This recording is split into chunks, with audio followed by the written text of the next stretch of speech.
it's Maria from Still Dreaming Homestead. Glad to be back with you finally.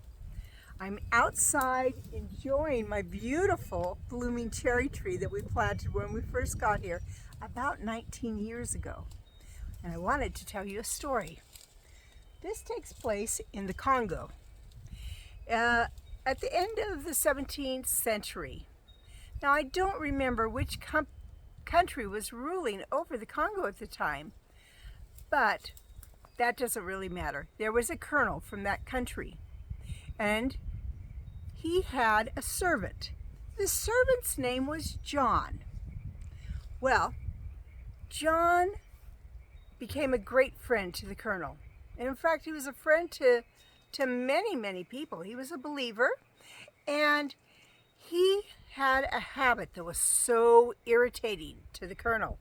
He would always say, "It is good, it is good."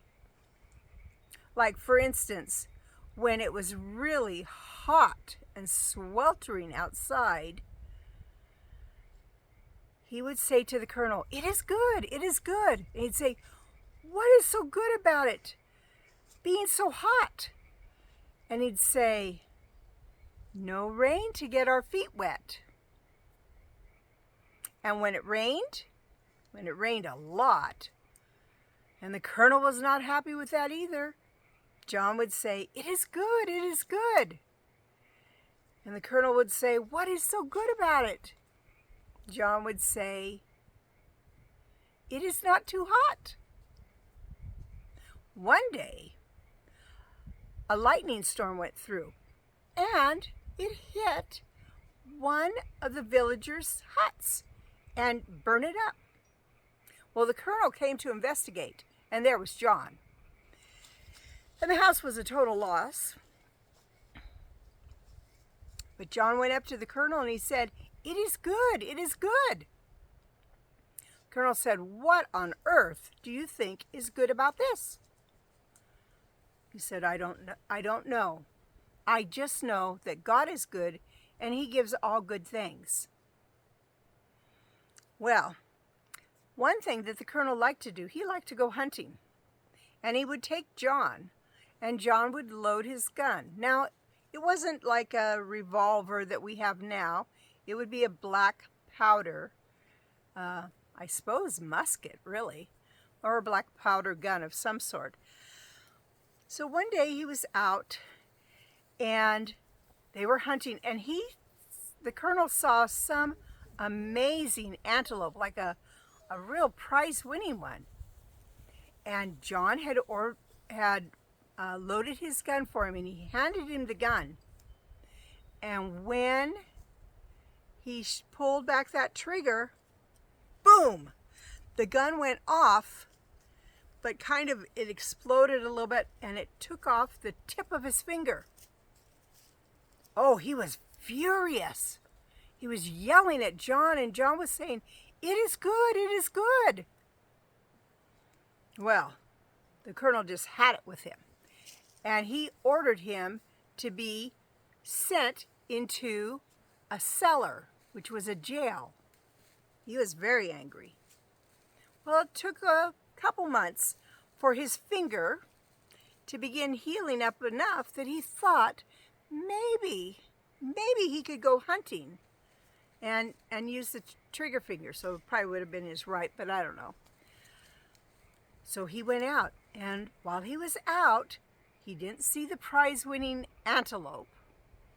In fact, he saw something that was very, very terrifying. He began to be surrounded by people that were not of the village he was from. In fact, they were headhunters and cannibals. I have to pause this. They grabbed a hold of the colonel, and they took him off to the village, and they got a large pot ready. They were going to cook him, and he was tied up, and the witch doctor came to examine him, because when they killed him, they would offer him to their gods.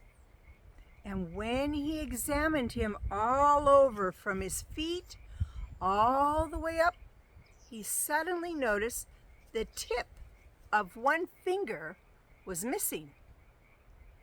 And it was very taboo to offer a sacrifice to their God that was not perfect.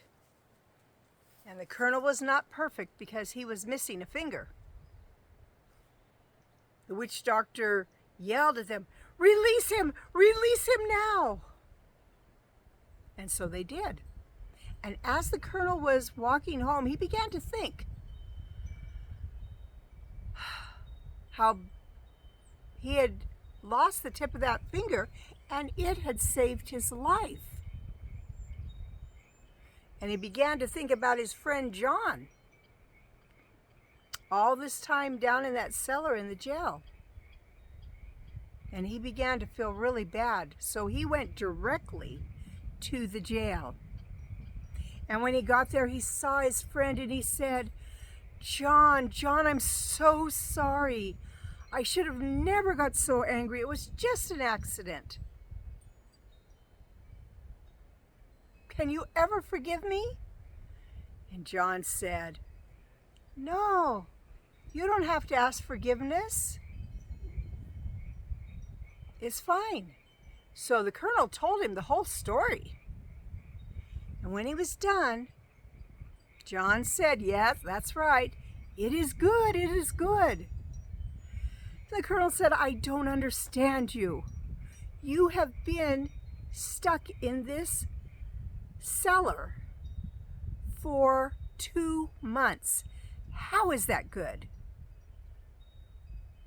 John looked at him and said, "It is good. If I had not been in this cellar, I would have been with you. And I have all my fingers." Well, that's how life is. We can find something to be thankful for at all times. And I am thankful. You're almost going to get a close-up of a bee. Because truly, it is good. It is good. Well, it's Maria from Still Dreaming Homestead. I hope you enjoyed this video. Please give me a thumbs up. And if you haven't subscribed yet, please do. I'm going to be showing you my first harvest in just a little while. I want to pray blessings on you and yours, in your house, out of your house, in the day and the night. Whatever you do, keep dreaming. Thank you for subscribing. God bless you.